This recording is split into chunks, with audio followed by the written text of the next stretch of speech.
Wyoming just did what every other state swore was impossible. Turned itself into a crypto bank.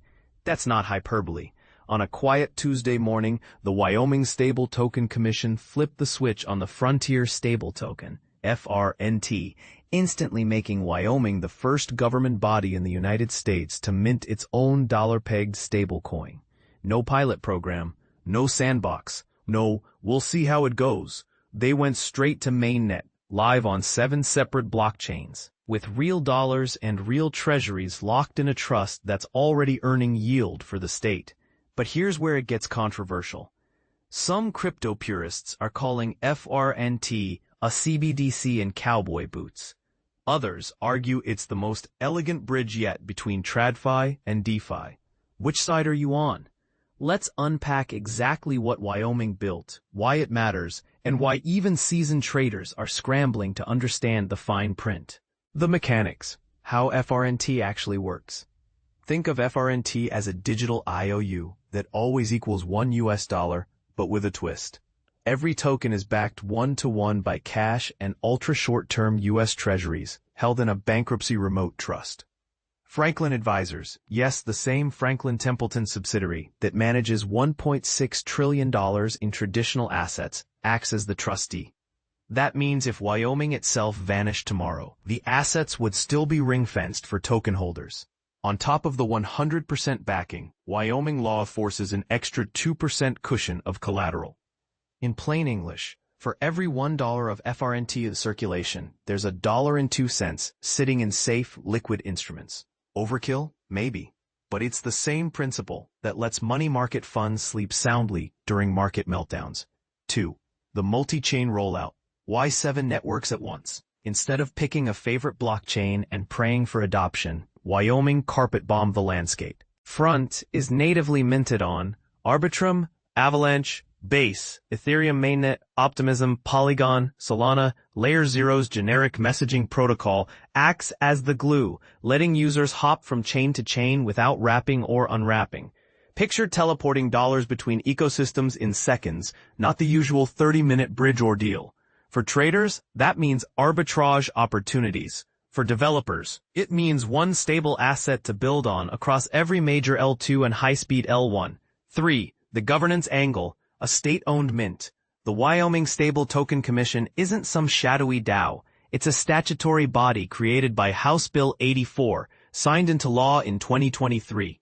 5 commissioners, appointed by the governor and confirmed by the Senate, meet in public, publish minutes, and file quarterly attestation reports. In other words, the same transparency rules that apply to state pension funds now apply to a digital dollar. And this is the part most people miss. Every FRNT in circulation earns interest on the underlying treasuries. That yield, minus operational costs, flows back to Wyoming's general fund.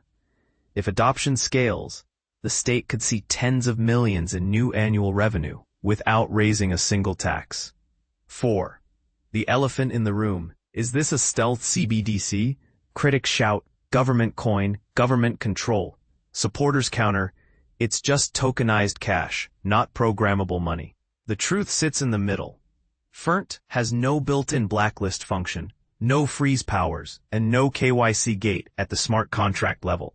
Anyone with a wallet address can receive or send it. However, issuers, so far only the commission, can mint or burn supply to maintain the peg, and large redemptions may trigger compliance checks when converting back to bank dollars. So, is Wyoming sneaking in a central bank digital currency through the legislative backdoor? Or is it simply offering a public option in a market dominated by Tether and Circle? Drop your take in the comments.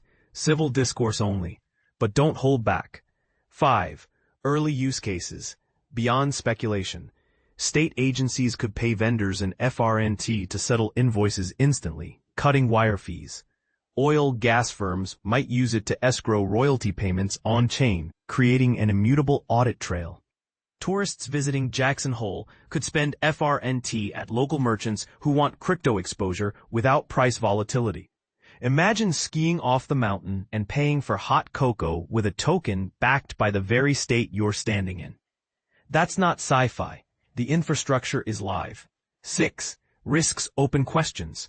Regulatory overhang. The SEC has yet to weigh in. Could FRNT be labeled a security, or will it sail through as a state currency exemption?